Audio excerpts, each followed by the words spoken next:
ಕಾಂಗ್ರೆಸ್ಗೆ ತಲೆಬಿಸಿಯಾಗಿರುವುದೇ ಸಾದಿಕ್ ಪೈಲ್ವಾನ್ ಅವರು ಕಣದಲ್ಲಿದ್ದಾರೆ ಅನ್ನೋ ವಿಚಾರ. ಕಾಂಗ್ರೆಸ್ನ ಅಧಿಕೃತ ಅಭ್ಯರ್ಥಿ ಇದ್ರೂ ಕೂಡ ಬಂಡಾಯವಾಗಿ ಸ್ಪರ್ಧೆ ಮಾಡಿದ್ದಾರೆ ಅನ್ನೋ ವಿಚಾರ. ಈಗ ಸಾದಿಕ್ ಪೈಲ್ವಾನ್ ಅವರನ್ನ ಸಿಎಂ ಹಾಗೆ ಡಿಸಿಎಂ ಮನವೊಲಿಸಿದ್ದಾರೆ. ಆ ಮೂಲಕ ಬಂಡಾಯ ಶಮನವಾಗಿದೆ.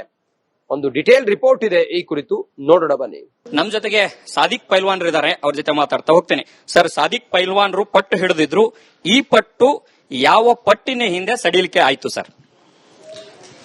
ಸರ್, ನಾವು ಹಳಬರು ಕಾಂಗ್ರೆಸ್ ಪಕ್ಷದವರೇ. ನಾವ್ ಯಾವ್ದೋ ಒಂದು ಇದ್ರಲ್ಲೇ ನಾವು ಅಲ್ಲ, ಬಂಡಾಯ ಗೆಲ್ಲಂತ ಅಭ್ಯರ್ಥಿ ನಾನು. ಪಾರ್ಟಿಯಿಂದನೂ ಗೆಲ್ತಿದ್ದೆ, ಬಂಡಾಯನೂ ಗೆಲ್ತಿದ್ದೆ. ಆದ್ರೆ ಅಸಮಾಧಾನ ಇತ್ತು, ಅದಕ್ಕೋಸ್ಕರ ನಾನು ಬಂಡಾಯ ಅಭ್ಯರ್ಥಿ ಆಗಿದ್ದೆ. ಯಾವ ಕಾರಣಕ್ಕೂ ಬಿಜೆಪಿ ನಮ್ಮ ಜಿಲ್ಲೆಯಲ್ಲಿ ಗೆಲ್ಲಬಾರ್ದು ಅಂತೇಳಿ ನಾವು ಪುನಃ ಮತ್ತದ ಅದೇ ಮನೆಗೆ ಹೋಗಿ ನಮ್ಮ ಮನೆ ಹೆಣ್ತಮ್ಮಗಳನ್ನ ಮುಂದುವರ್ಸೋಕ್ಕೋಸ್ಕರ ನಾವು ಮತ್ತೆ ಕಾಂಗ್ರೆಸ್ಸಿಗೆ ದುಡಿಬೇಕಂತ ಹೇಳಿ ನಾವು ರಣರಂಗ ಮೈದಾನ ಬಿಟ್ಟು ಕಾಂಗ್ರೆಸ್ಸಿಗೆ ಕೆಲಸ ಮಾಡ್ತಿದ್ವಿ ಸರ್. ಈಗ ಸಿಎಂ ಸಿದ್ದರಾಮಯ್ಯ ಅವರು, ಡಿಸಿಎಂ ಡಿ ಕೆ ಶಿವಕುಮಾರ್ ಅವರು ತಮಗೇನು ಭರವಸೆ ಕೊಟ್ಟರು, ತಮ್ಮನ್ನು ಯಾವ ರೀತಿ ನಡೆಸಿಕೊಟ್ರು? ಹಳಬರು ಈ ತರ ಯಾಕೆ ಹಿಂಗಾಯ್ತು, ಆಗ್ಬಾರ್ದಿತ್ತು, ಅಸಮಾಧಾನ ಮಾಡ್ಕೊಂಡಿದ್ದೀರಿ. ಹಳಬರು ನೀವು ದಾವಣಗೆರೆಯಲ್ಲಿ ಕಾಂಗ್ರೆಸ್ಸಿಗೆ ನಾವೆಲ್ಲ ಮುಂದೆ ತಂದಿರ್ತಂತ ಜನ, ನೀವು ಕಾಂಗ್ರೆಸ್ಸಿಗೆ ದುಡಿಬೇಕು, ನೀವು ಕಟ್ನಿಟ್ಟಾಗಿರ್ಬೇಕು, ನೀವು ಆ ಸಿದ್ಧಾಂತ ಬಿಟ್ಟು ನೀವು ಇದ್ ಮಾಡಿದ್ರಲ್ಲ, ಆ ಸಿದ್ಧಾಂತದಲ್ಲಿ ನೀವು ಇರಬೇಕು ಅಂತಕ್ಕದ್ದು ನಮ್ಮ ಹಿರಿಯರು ಮಾತು ಹೇಳಿದ್ರು. ಡಿ ಕೆ ಶಿವಕುಮಾರ್, ಸಿದ್ದರಾಮಯ್ಯಜಿಯವರು, ಸುರ್ಜೇವಾಲಾಜಿಯವರು, ಸಲೀಂ ಅಹಮದ್ ಅವರು, ರಿಜ್ವಾನ್ ಅರ್ಷದ್ ಅವರು ಎಲ್ಲ ಹೇಳಿದ್ರಿಂದ ನಾವು ನಿಟ್ಟಿನಲ್ಲಿ ಕೆಲಸ ಮಾಡಕ್ಕೆ ನಮ್ಮ ಮನೆಗೆ ತೊರೆದು ಬಂದಿದ್ದೀವಿ. ನಾವು ಬಿಜೆಪಿ ಗೆಲ್ಲಬಾರ್ದು ನಮ್ಮ ಜಿಲ್ಲೆಯಲ್ಲಿ, ಅದಕ್ಕೋಸ್ಕರ ನಾವು ಕಾಂಗ್ರೆಸ್ಸಿಗೆ ದುಡಿಯಕ್ಕೆ ಬಂದಿದ್ದೀವಿ. ಸರ್, ಈಗ ನಿನ್ನೆ ಕೆಪಿಸಿಸಿ ಅಧ್ಯಕ್ಷರು ನಿಮಗೆ ಕರೆ ಮಾಡಿ ಮಾತನಾಡುವಂತಹ ಸಂದರ್ಭದಲ್ಲಿ ನಾಮಿನೇಷನ್ ಫೈಲ್ ಮಾಡಲಿಕ್ಕೆ ಜಮೀರ್ ಅಹಮದ್ ಅವರು ಹೇಳಿದ್ರು, ಅದಕ್ಕೆ ನಾನು ಮಾಡಿದ್ದೀನಿ ಅನ್ನುವಂತ ಮಾತು ತಾವೇನ ಹೇಳಿದ್ರಂತ? ಮೊನ್ನೆನೂ ಹೇಳಿದ್ದೀನಿ, ಮೊನ್ನೆನೂ ಹೇಳಿದ್ದೀನಿ. ನಿಮ್ಮ ಹತ್ರ ಮಾಧ್ಯಮರ ಮೂಲಕ ನಾನು ಅನೇಕ ಸತಿ ಹೇಳಿದ್ದೀನಿ. ಊರಲ್ಲಿ ಬಂದು ಈಗ ಹೋದ್ಮೇಲೆ ಊರಿಗೆ 7-8 ಗಂಟೆಗೆ ಹೋಗ್ತೀವಿ, ಅಲ್ಲಿ ಕುಲಂಕುಷವಾಗಿ ಮಾತಾಡ್ತೇನೆ. ನಿಮ್ಮ ಹತ್ರ ಹೆಂಗ್ ಮಾತಾಡಿದ್ದೇನೆ ಹಂಗೆ ಮಾತಾಡ್ತೇನೆ. ಜಮೀರ್ ಅಹಮದ್ ಅವರು ತಮ್ಮ ಜೊತೆಗೆ ಯಾವ ರೀತಿ ಮಾತುಕತೆಯನ್ನ ನಡೆಸಿದ್ರು ಸರ್? ನೀವೇ ಸಾದಿಕ್ ಪೈಲ್ವಾನ್ರೆ, ನಿಮ್ಗೆ ಹೇಳೋದು, ನಿಮ್ಗೆ ಮಾಡೋದು. ಜಬ್ಬರ್ MLC ಅದಾನೆ, ಮೈನಾರಿಟಿ ಪರ್ಸೆಂಟ್ ಅದಾನೆ, ಹಾಗಾಗಿ ನಿಮ್ಮನ್ನ ಅಂತ ನನಗೆ ಹೇಳಿದ್ರು. ಆ ತರ ಆ ನಿಟ್ಟಿನಾಗೆಲ್ಲ ಭರವಸೆ ಮೇಲೆ ನಾನು ಅರ್ಜಿ ಹಾಕಿದ್ದೆ. ನನಗೆ ಸಿಗ್ಲಿದ ಕಾಲಕ್ಕೆ ನೋವಾಗಿ ನಾನು ಬಂಡಾಯ ನಿಂತಿದ್ದೆ. ಬಂಡಾಯ ತೋರ್ದು ಕಾಂಗ್ರೆಸ್ಸಿಗೆ ಮತ್ತೆ ಪುನಃ ಬಂದು ನಮ್ಮ ಮನೆಗೆ ಬಂದು ನಾನು ಕೆಲಸ ಮಾಡ್ತೇನೆ. ಭರವಸೆ ಕೊಟ್ಟವರು ಈಗ ದೂರ ಉಳಿದ್ರಲ್ಲ ಸರ್, ಜಮೀರ್ ಅಹಮದ್ ದೂರ ಉಳಿದಿರಲ್ಲ. ಸಾದಿಕ್ ಪೈಲ್ವಾನ್ರು, ನಾನು ಈಗಾಗಲೇ ಸಿದ್ಧಾಂತದ ವಿಚಾರಕ್ಕೆ ನಾನು ಸಂಧಾನ ಆಗಿದ್ದೀನಿ, ನನಗೆ ಭರವಸೆಯನ್ನ ಕೊಟ್ಟಿದ್ದಾರೆ ಅನ್ನುವಂತ ಮಾತನ್ನು ಕೂಡ ಹೇಳಿರುವಂತದ್ದು. ಕ್ಯಾಮರಾ ಪರ್ಸನ್ ಸದಾನಂದ್ ಜೊತೆ ಹನುಮಂತ ದುರ್ಗದ ಆರ್ ಕನ್ನಡ, ಬೆಂಗಳೂರು. ಇರುವಂತಹ ಬೈ ಎಲೆಕ್ಷನ್ ಅಖಾಡದಲ್ಲಿ ಕಾಂಗ್ರೆಸ್ಗೆ ತಲೆಬಿಸಿಯಾಗಿರುವುದೇ ಸಾದಿಕ್ ಪೈಲ್ವಾನ್ ಅವರು ಕಣದಲ್ಲಿದ್ದಾರೆ ಅನ್ನೋ ವಿಚಾರ. ಕಾಂಗ್ರೆಸ್ನ ಅಧಿಕೃತ ಅಭ್ಯರ್ಥಿ ಇದ್ರೂ ಕೂಡ ಬಂಡಾಯವಾಗಿ ಸ್ಪರ್ಧೆ ಮಾಡಿದ್ದಾರೆ ಅನ್ನೋ ವಿಚಾರ. ಈಗ ಸಾದಿಕ್ ಪೈಲ್ವಾನ್ ಅವರನ್ನ ಸಿಎಂ ಹಾಗೆ ಡಿಸಿಎಂ ಮನವೊಲಿಸಿದ್ದಾರೆ. ಆ ಮೂಲಕ ಬಂಡಾಯ ಶಮನವಾಗಿದೆ. ಒಂದು ಡಿಟೇಲ್ ರಿಪೋರ್ಟ್ ಇದೆ, ಈ ಕುರಿತು ನೋಡೋಣ ಬನ್ನಿ. ನಮ್ ಜೊತೆಗೆ ಸಾದಿಕ್ ಪೈಲ್ವಾನ್ ಇದ್ದಾರೆ, ಅವ್ರ ಜೊತೆ ಮಾತಾಡ್ತಾ ಹೋಗ್ತೇನೆ. ಸರ್, ಸಾದಿಕ್ ಪೈಲ್ವಾನ್ರು ಪಟ್ಟು ಹಿಡಿದಿದ್ರು, ಈ ಪಟ್ಟು ಯಾವ ಪಟ್ಟಿನ ಹಿಂದೆ ಸಡಿಲಿಕೆ ಆಯ್ತು ಸರ್? ಸರ್, ನಾವು ಹಳಬರು ಕಾಂಗ್ರೆಸ್ ಪಕ್ಷದವರೇ. ನಾವ್ ಯಾವ್ದೋ ಒಂದು ಇದ್ರಲ್ಲೇ ನಾವು ಅಲ್ಲ, ಬಂಡಾಯ ಗೆಲ್ಲಂತ ಅಭ್ಯರ್ಥಿ ನಾನು. ಪಾರ್ಟಿಯಿಂದನೂ ಗೆಲ್ತಿದ್ದೆ, ಬಂಡಾಯನೂ ಗೆಲ್ತಿದ್ದೆ. ಆದ್ರೆ ಅಸಮಾಧಾನ ಇತ್ತು, ಅದಕ್ಕೋಸ್ಕರ ನಾನು ಬಂಡಾಯ ಅಭ್ಯರ್ಥಿ ಆಗಿದ್ದೆ.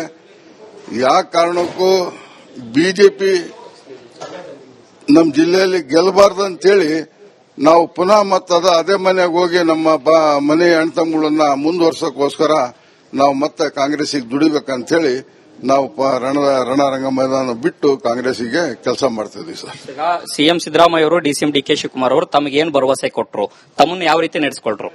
ಹಳಬರು ಈ ತರ ಯಾಕೆ ಹಿಂಗಾಯ್ತು, ಆಗ್ಬಾರ್ದಿತ್ತು, ಅಸಮಾಧಾನ ಮಾಡ್ಕೊಂಡಿದ್ದೀರಿ. ಹಳಬರು ನೀವು ದಾವಣಗೆರೆಯಲ್ಲಿ ಕಾಂಗ್ರೆಸ್ಸಿಗೆ ನಾವೆಲ್ಲ ಮುಂದೆ ತಂದಿರ್ತಂತ ಜನ, ನೀವು ಕಾಂಗ್ರೆಸ್ಸಿಗೆ ದುಡಿಬೇಕು, ನೀವು ಕಟ್ನಿಟ್ಟಾಗಿರ್ಬೇಕು, ನೀವು ಆ ಸಿದ್ಧಾಂತ ಬಿಟ್ಟು ನೀವು ಇದ್ ಮಾಡಿದ್ರಲ್ಲ, ಆ ಸಿದ್ಧಾಂತದಲ್ಲಿ ನೀವು ಇರಬೇಕು ಅಂತಕ್ಕದ್ದು ನಮ್ಮ ಹಿರಿಯರು ಮಾತು ಹೇಳಿದ್ರು.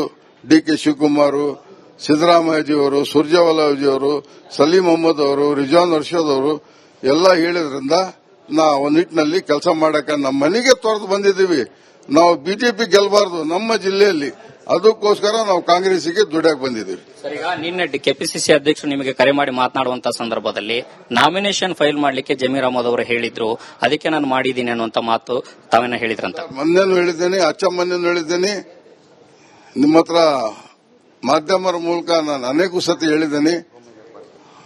ಊರಲ್ಲಿ ಬಂದು ಈಗ ಹೋದ್ಮೇಲೆ ಊರಿಗೆ 7-8 ಗಂಟೆಗೆ ಹೋಗ್ತೀವಿ, ಅಲ್ಲಿ ಕುಲಂಕುಷವಾಗಿ ಮಾತಾಡ್ತಾನೆ. ನಿಮ್ಮ ಹತ್ರ ಹೆಂಗ್ ಮಾತಾಡಿದ್ದೇನೆ ಹಂಗೆ ಮಾತಾಡ್ತಾರೆ. ಜಮೀರ್ ಅಹಮದ್ ಅವರು ತಮ್ಮ ಜೊತೆಗೆ ಯಾವ ರೀತಿ ಮಾತುಕತೆಯನ್ನ ನಡೆಸಿದ್ರು ಸರ್? ನೀವೇ ಸಾದಿಕ್ ಪಲ್ವಾನ್ರೆ, ನಿಮ್ಗೆ ಹೇಳೋದು, ನಿಮ್ಗೆ ಮಾಡೋದು. ಜಬ್ಬರ್ MLC ಅದಾನೆ, ಮೈನಾರಿಟಿ ಪರ್ಸೆಂಟ್ ಅದಾನೆ, ಹಾಗಾಗಿ ನಿಮ್ಮನ್ನ ಅಂತ ನನಗೆ ಹೇಳಿದ್ರು. ಆ ತರ ಆ ನಿಟ್ಟಿನಾಗೆಲ್ಲ ಭರವಸೆ ಮೇಲೆ ನಾನು ಅರ್ಜಿ ಹಾಕಿದ್ದೆ. ನನಗೆ ಸಿಗ್ಲಿದ ಕಾಲಕ್ಕೆ ನೋವಾಗಿ ನಾನು ಬಂಡಾಯ ನಿಂತಿದ್ದೆ. ಬಂಡಾಯ ತೋರ್ದು ಕಾಂಗ್ರೆಸ್ಗೆ ಮತ್ತೆ ಪುನಃ ಬಂದು ನಮ್ಮ ಮನೆಗೆ ಬಂದು ನಾನು ಕೆಲಸ ಮಾಡ್ತೇನೆ. ಭರವಸೆ ಕೊಟ್ಟವರು ಈಗ ದೂರ ಉಳಿದ್ರಲ್ಲ ಸರ್, ಜಮೀರ್ ಅಹಮದ್ ದೂರ ಉಳಿದಿರಲ್ಲ. ಸಾದಿಕ್ ಪೈಲ್ವಾನ್ರು ನಾನು ಈಗಾಗಲೇ ಸಿದ್ಧಾಂತದ ವಿಚಾರಕ್ಕೆ ನಾನು ಸಂಧಾನ ಆಗಿದ್ದೀನಿ, ನನಗೆ ಭರವಸೆಯನ್ನ ಕೊಟ್ಟಿದ್ದಾರೆ ಅನ್ನುವಂತ ಮಾತನ್ನು ಕೂಡ ಹೇಳಿರುವಂತದ್ದು. ಕ್ಯಾಮರಾ ಪರ್ಸನ್ ಸದಾನಂದ್ ಜೊತೆ ಹನುಮಂತ ದುರ್ಗದ ಆರ್ ಕನ್ನಡ, ಬೆಂಗಳೂರು. ಇರುವಂತ ಬೈ ಎಲೆಕ್ಷನ್ ಅಖಾಡದಲ್ಲಿ ಕಾಂಗ್ರೆಸ್ಗೆ ತಲೆಬಿಸಿಯಾಗಿರುವುದೇ ಸಾದಿಕ್ ಪೈಲ್ವಾನ್ ಅವರು ಕಣದಲ್ಲಿದ್ದಾರೆ ಅನ್ನೋ ವಿಚಾರ. ಕಾಂಗ್ರೆಸ್ನ ಅಧಿಕೃತ ಅಭ್ಯರ್ಥಿ ಇದ್ರು ಕೂಡ ಬಂಡಾಯವಾಗಿ ಸ್ಪರ್ಧೆ ಮಾಡಿದ್ದಾರೆ ಅನ್ನೋ ವಿಚಾರ. ಈಗ ಸಾದಿಕ್ ಪೈಲ್ವಾನ್ ಅವರನ್ನ ಸಿಎಂ ಹಾಗೆ ಡಿಸಿಎಂ ಮನವೊಲಿಸಿದ್ದಾರೆ. ಆ ಮೂಲಕ ಬಂಡಾಯ ಶಮನವಾಗಿದೆ. ಒಂದು ಡಿಟೇಲ್ ರಿಪೋರ್ಟ್ ಇದೆ ಈ ಕುರಿತು, ನೋಡೋಣ ಬನ್ನಿ. ನಮ್ ಜೊತೆಗೆ ಸಾದಿಕ್ ಪೈಲ್ವಾನ್ರು ಇದ್ದಾರೆ, ಅವ್ರ ಜೊತೆ ಮಾತಾಡ್ತಾ ಹೋಗ್ತೇನೆ. ಸರ್, ಸಾದಿಕ್ ಪೈಲ್ವಾನ್ರು ಪಟ್ಟು ಹಿಡಿದಿದ್ರು, ಈ ಪಟ್ಟು ಯಾವ ಪಟ್ಟಿನ ಹಿಂದೆ ಸಡಿಲಿಕೆ ಆಯ್ತು ಸರ್?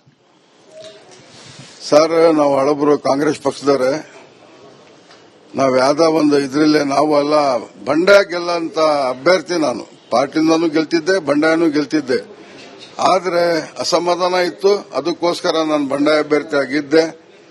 ಯಾವ ಕಾರಣಕ್ಕೂ ಬಿಜೆಪಿ ನಮ್ಮ ಜಿಲ್ಲೆಯಲ್ಲಿ ಗೆಲ್ಲಬಾರ್ದು ಅಂತೇಳಿ ನಾವು ಪುನಃ ಮತ್ತದ ಅದೇ ಮನೆಗೆ ಹೋಗಿ ನಮ್ಮ ಮನೆ ಹೆಣ್ತಂಗಳನ್ನ ಮುಂದುವರ್ಸೋಕ್ಕೋಸ್ಕರ ನಾವು ಮತ್ತೆ ಕಾಂಗ್ರೆಸ್ಗೆ ದುಡಿಬೇಕಂತ ಹೇಳಿ ನಾವು ರಣರಂಗ ಮೈದಾನ ಬಿಟ್ಟು ಕಾಂಗ್ರೆಸ್ಗೆ ಕೆಲಸ ಮಾಡ್ತಿದ್ವಿ ಸರ್. ಈಗ ಸಿಎಂ ಸಿದ್ದರಾಮಯ್ಯ ಅವರು, ಡಿಸಿಎಂ ಡಿ ಕೆ ಶಿವಕುಮಾರ್ ಅವರು ತಮಗೆ ಏನ್ ಭರವಸೆ ಕೊಟ್ಟರು, ತಮ್ಮನ್ನು ಯಾವ ರೀತಿ ನಡೆಸಿಕೊಟ್ರು?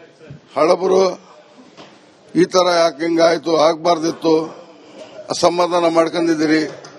ಹಳಬರು ನೀವು ದಾವಣಗೆರೆಯಲ್ಲಿ ಕಾಂಗ್ರೆಸ್ಗೆ ನಾವೆಲ್ಲ ಮುಂದೆ ತಂದಿರ್ತಂತ ಜನ, ನೀವು ಕಾಂಗ್ರೆಸ್ಗೆ ದುಡಿಬೇಕು, ನೀವು ಕಟ್ನಿಟ್ಟಾಗಿರ್ಬೇಕು. ನೀವು ಆ ಸಿದ್ಧಾಂತ ಬಿಟ್ಟು ನೀವು ಇದ್ ಮಾಡಿದ್ರಲ್ಲ, ಆ ಸಿದ್ಧಾಂತದಲ್ಲಿ ನೀವು ಇರಬೇಕು ಅಂತಕ್ಕದ್ದು ನಮ್ಮ ಹಿರಿಯರು ಮಾತು ಹೇಳಿದ್ರು. ಡಿ ಕೆ ಶಿವಕುಮಾರ್, ಸಿದ್ದರಾಮಯ್ಯಜಿಯವರು, ಸುರ್ಜೇವಾಲಾಜಿಯವರು, ಸಲೀಂ ಅಹಮದ್ ಅವರು, ರಿಜ್ವಾನ್ ಅರ್ಷದ್ ಅವರು ಎಲ್ಲ ಹೇಳಿದ್ರಿಂದ ನಾವು ನಿಟ್ಟಿನಲ್ಲಿ ಕೆಲಸ ಮಾಡಕ್ಕೆ ನಮ್ಮ ಮನೆಗೆ ತೊರೆದು ಬಂದಿದ್ದೀವಿ. ನಾವು ಬಿಜೆಪಿ ಗೆಲ್ಲಬಾರ್ದು ನಮ್ಮ ಜಿಲ್ಲೆಯಲ್ಲಿ, ಅದಕ್ಕೋಸ್ಕರ ನಾವು ಕಾಂಗ್ರೆಸ್ಗೆ ದುಡಿಯಕ್ಕೆ ಬಂದಿದ್ದೀವಿ. ಸರ್, ಈಗ ನಿನ್ನೆ ಕೆಪಿಸಿಸಿ ಅಧ್ಯಕ್ಷರು ನಿಮಗೆ ಕರೆ ಮಾಡಿ ಮಾತನಾಡುವಂತ ಸಂದರ್ಭದಲ್ಲಿ ನಾಮಿನೇಷನ್ ಫೈಲ್ ಮಾಡಲಿಕ್ಕೆ ಜಮೀರ್ ಅಹಮದ್ ಅವರು ಹೇಳಿದ್ರು, ಅದಕ್ಕೆ ನಾನು ಮಾಡಿದ್ದೀನಿ ಅನ್ನುವಂತ ಮಾತು ತಾವೇನ ಹೇಳಿದ್ರಂತ. ಮೊನ್ನೆನೂ ಹೇಳಿದ್ದೇನೆ, ಮೊನ್ನೆನೂ ಹೇಳಿದ್ದೇನೆ, ನಿಮ್ಮ ಹತ್ರ ಮಾಧ್ಯಮರ ಮೂಲಕ ನಾನು ಅನೇಕ ಸತಿ ಹೇಳಿದ್ದೇನೆ. ಊರಲ್ಲಿ ಬಂದು ಈಗ ಹೋದ್ಮೇಲೆ ಊರಿಗೆ 7-8 ಗಂಟೆಗೆ ಹೋಗ್ತೀವಿ, ಅಲ್ಲಿ ಕುಲಂಕುಷವಾಗಿ ಮಾತಾಡ್ತಾನೆ. ನಿಮ್ಮ ಹತ್ರ ಹೆಂಗ್ ಮಾತಾಡಿದ್ದೇನೆ ಹಂಗೆ ಮಾತಾಡ್ತಾರೆ. ಜಮೀರ್ ಅಹಮದ್ ಅವರು ತಮ್ಮ ಜೊತೆಗೆ ಯಾವ ರೀತಿ ಮಾತುಕತೆಯನ್ನ ನಡೆಸಿದ್ರು ಸರ್? ನೀವೇ ಸಾದಿಕ್ ಪಲ್ವಾನ್ರೆ, ನಿಮ್ಗೆ ಹೇಳೋದು, ನಿಮ್ಗೆ ಮಾಡೋದು. ಜಬ್ಬರ್ MLC ಅದಾನೆ, ಮೈನಾರಿಟಿ ಪರ್ಸೆಂಟ್ ಅದಾನೆ, ಹಾಗಾಗಿ ನಿಮ್ಮನ್ನ ಅಂತ ನನಗೆ ಹೇಳಿದ್ರು. ಆ ತರ ಆ ನಿಟ್ಟಿನಾಗೆಲ್ಲ ಭರವಸೆ ಮೇಲೆ ನಾನು ಅರ್ಜಿ ಹಾಕಿದ್ದೆ. ನನಗೆ ಸಿಗ್ಲಿದ ಕಾಲಕ್ಕೆ ನೋವಾಗಿ ನಾನು ಬಂಡಾಯ ನಿಂತಿದ್ದೆ. ಬಂಡಾಯ ತೋರ್ದು ಕಾಂಗ್ರೆಸ್ಗೆ ಮತ್ತೆ ಪುನಃ ಬಂದು ನಮ್ಮ ಮನೆಗೆ ಬಂದು ನಾನು ಕೆಲಸ ಮಾಡ್ತೇನೆ. ಭರವಸೆ ಕೊಟ್ಟವರು ಈಗ ದೂರ ಉಳಿದ್ರಲ್ಲ ಸರ್, ಜಮೀರ್ ಅಹಮದ್ ದೂರ ಉಳಿದಿರಲ್ಲ. ಸಾದಿಕ್ ಪೈಲ್ವಾನ್ರು ನಾನು ಈಗಾಗಲೇ ಸಿದ್ಧಾಂತದ ವಿಚಾರಕ್ಕೆ ನಾನು ಸಂಧಾನ ಆಗಿದ್ದೀನಿ, ನನಗೆ ಭರವಸೆಯನ್ನ ಕೊಟ್ಟಿದ್ದಾರೆ ಅನ್ನುವಂತ ಮಾತನ್ನು ಕೂಡ ಹೇಳಿರುವಂತದ್ದು. ಕ್ಯಾಮರಾ ಪರ್ಸನ್ ಸದಾನಂದ್ ಜೊತೆ ಹನುಮಂತ ದುರ್ಗದ ಆರ್ ಕನ್ನಡ, ಬೆಂಗಳೂರು.